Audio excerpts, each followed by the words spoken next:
Okay, we're taking you live to Sydney now, where New South Wales Premier Chris Minns is speaking. These are extraordinary measures, I acknowledge that. I know that not all Australians that live in New South Wales support these changes, but we have decided it's the best way of ensuring we do everything possible to keep the people of New South Wales safe. I want to thank the Leader of the Opposition for her support in the passage of this legislation. In the end, I think the Greens abstained, so the passage of this bill required cooperation from the coalition, and we got that. And I know that that happened in a short space of time. I know that the negotiations and the talks had to happen over a short space of time, but we appreciate the goodwill in which we were able to get much needed reform in New South Wales through the Parliament. I want to make it clear that this isn't the end of change. Sydney and New South Wales has changed forever as a result of that terrorist activity last Sunday. And we know it's our responsibility to do everything we can to keep the people of New South Wales safe, and that means further change in the new year. We've given a commitment to that. We're currently looking at other areas of the law that are urgently required to confront hate speech, confront Islamist terrorism in our community, and to send a clear message that if anyone's hoping to divide Australian against Australian in Australia's largest jurisdiction, then we'll do everything we possibly can to confront it. Thank you for your cooperation, everyone here too, the media, over a tough period of time. We appreciate the opportunity to give you updates and your understanding when we didn't have the full information available to us. We've endeavoured to get that out and make sure it's accurate as quickly as possible. And I'm going to pass over to the Police Minister. The Attorney General's here for questions too, and then we'll wrap it up. Yes? Yep. Thanks very much, Premier. Yeah, I want to thank you all too for coming out, sometimes several times a day. It's been a lot for our community, and you're all part of our community too. So I know that you are all feeling like we are, that our world has changed.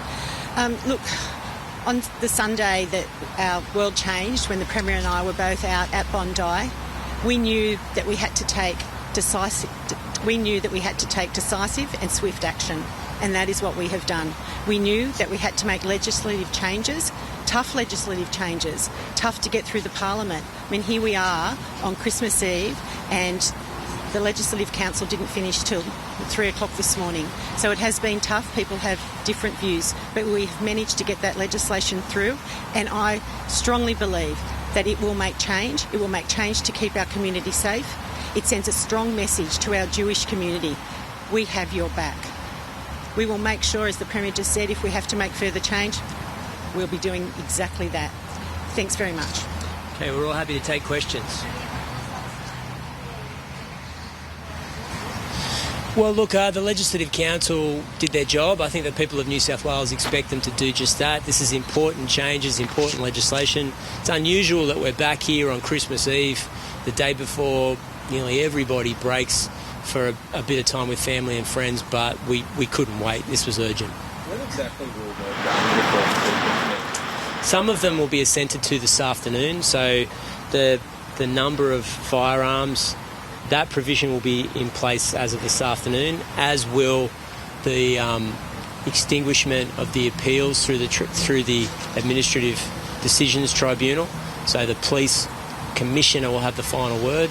They'll be in place immediately, as will the protest law reforms. They'll be in place almost immediately now the legislation's passed. There are other elements of the gun bill that'll take a bit of time, but we have to set up and fund the buyback registry, and I'm aiming to do it as soon as possible, but it's going to take a bit of time. So what happens if you have more than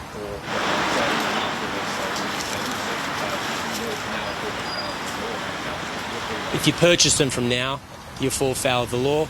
Obviously, there's going to be a provision in place. We won't ascend the buyback provisions until the money's available and the scheme's ready to go. So if you've got more than 4 as of this afternoon, then you're not in breach of the law. At some point you will be soon.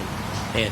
And do you intend to activate the ban on protests and declare a 14-day period of no protests?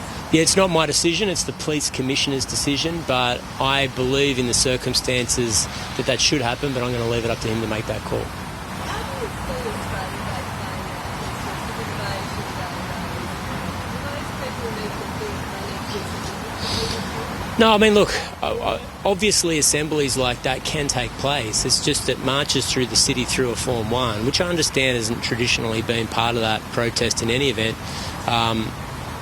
If it were the case that the Police Commissioner made that designation, we'll obviously have to abide by the laws of the land. Now, we've got a few steps to go through before then, so I want to make it clear that that decision's for the Police Commissioner. But we want to make sure we're in a position to keep the people of New South Wales safe.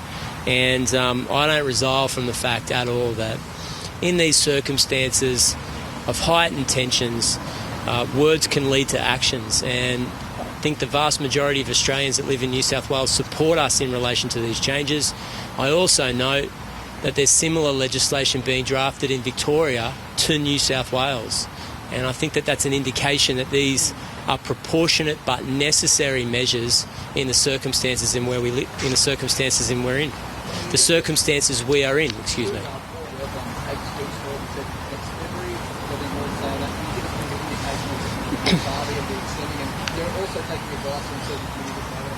Yeah, no, I'm not going to give a running commentary on that. I think I've got to be very deliberate and strict about changes to the law. But I do need to tell the people in New South Wales we're not done with reform. We're not going to be done until we've done everything possible to keep the people of this state safe. And there's a recognition from this government that hate speech leads to hateful actions. That's what happens in even civilised communities like ours. And we're prepared to take action and steps to keep the community safe.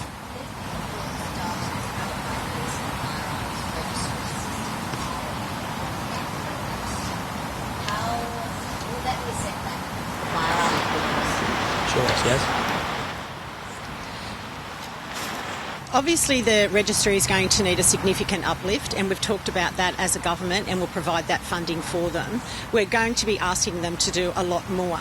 But the reason for that is so that there is clearer oversight, so that there is a touch point for every weapon in this state and every licence holder, that there is vision for the COPS system to be able to identify that who is a member of a club, that they are adhering to their requirements for their licence classification at that club, and we will have much more oversight of that. And I think that compliance is so important in this, and who we are giving licences to.